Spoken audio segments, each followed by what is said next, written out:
faces in the audience, so it's good to see you guys. I always feel better when I look out and see friends. I get nervous when I'm supposed to be the keynote speaker. I know a lot of y'all, I'm more of an instructor and a teacher, and I do a lot of trainings. I think myself a stand-up comedian a lot. So when Leslie told me I had 10 minutes, I thought I have enough jokes to fill 10 minutes, I think, maybe. So I do get nervous kind of in the keynote world, so y'all pardon my nerves. Typically, keynote addresses are like climb something or cross something or survive something and write a book about it. I am a single mother of 2 teenage boys, so I'm a survivor. Or maybe they're the survivor. So I have not killed them yet. One is graduating this year, this spring. I believe, maybe, he's going to Auburn University, War Eagle. Maybe not, that can change. Maybe when I get home, he'll tell me something different. So I've got one that's graduating and one that's in the 10th grade. They're great boys. So I am a proud mom, but I have survived that. And I think they act, I told somebody this earlier, they begin to be horrible, right, just before they graduate from high school.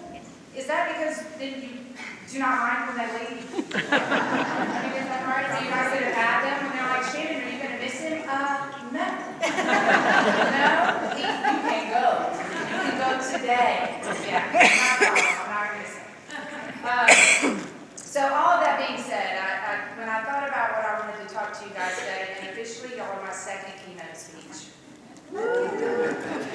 I have been CEO at AAN for a couple of years. I have thoroughly enjoyed it, spending time with nonprofits across the state and even a little bit regionally. There's board members here that I have trained that y'all serve on boards, and I have the opportunity to have very intimate meetings and trainings and help you guys through tough decisions that I know are hard. Same thing with staff. I've worked with a lot of staff. And I really do enjoy my job and enjoy that part of my job. And I'm getting better at this part. So I am happy to be here to talk about what it means to volunteer, or at least what it means for me and my heart and what I see. I do have a strange ability, of course with a degree in engineering, not too strange, but I collect all the strange numbers in my head. And did y'all know, when y'all think about people volunteering in the United States, over 62 million people volunteer in the United States every year. And on average, it's between 50 and 60 hours a year, which doesn't sound like a lot, but it's an hour a week, 2 hours a week that they're giving their time. And when you multiply that, we are almost 8, it's 7.7 to be technically, but about 8 billion hours that Americans volunteer and help take care of each other, and what that means. And I think in the South, we probably tip the scales in the South. I think that we do it, our family volunteers, we watched our parents volunteer, we want to help our neighbors, whether it's official timed volunteer hours, but what we do just in the neighborhood and what we do to take care of each other. So as I was thinking through that and what I wanted to talk about today, because I'm not really a keynote speaker, but more of a teacher, is to frame that in the world of servant leadership. And I think servant leadership is a phrase maybe that a lot of us use, especially in the faith world. We think about we are servant leaders, but we're not exactly sure what that means. We use it a lot and I'm not sure. And it actually is a leadership philosophy. And I think those of you, like show of hands, who of y'all would consider yourself a servant leader? Probably most of you. It feels like I'm here to serve, I'm here to take care of folks. I strongly encourage you guys to do some work. Robert Greenleaf was the author of Servant Leadership. You can go to the Greenleaf Institute. But I encourage you guys to really study that leadership philosophy and what it means. I practice servant, and I say I practice servant leadership because I'm not great at it yet. I'm getting there. But it is based in Christianity. It's not just based. It is a Christian model. You'll recognize it when you read it. And one of the things that Greenleaf, Robert was an executive with AT&T and studied teams inside the corporation. And he realized that the teams that were most successful had leaders that served first. And then he wrote the essay, Leader as Servant, then became Servant Leadership. So I encourage you guys to research it and go through it. I'm going to tell you quickly about it. There are 5 benchmarks in servant leadership: love, empowerment, vision, humility, and trust.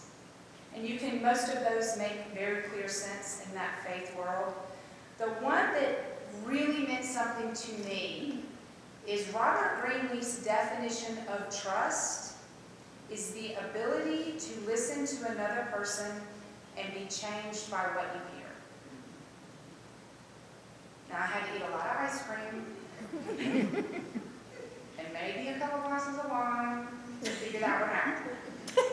That you really sit with it. I don't think these days we move. Did they find it? Did they lose it? It's the ability to listen to another person and be changed by what I hear. The trust lies within me. And that's when you can change the world.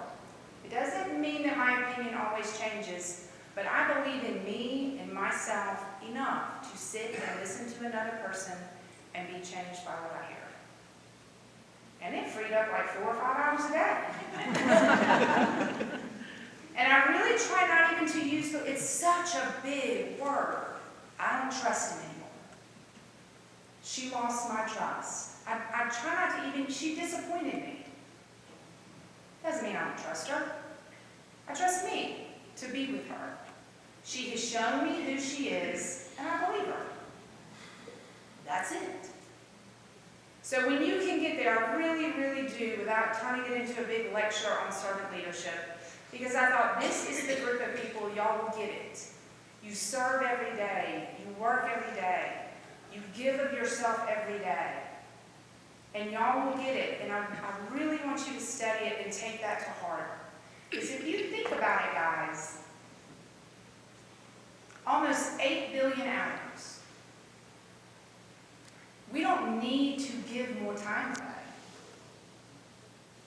If we spent 8 billion hours serving someone else, the world would be a completely different place. Doing it with a servant's heart, touching someone's life as a servant, is different than just a volunteer.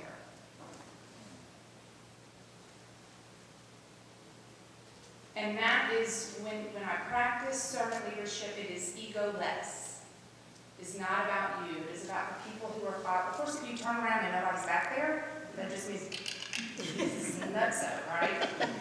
So make sure there are people back there following you first. Number one, if they're back there, and you decide servant leadership is a philosophy that feels good to you, to practice it and study it, because they're your responsibility.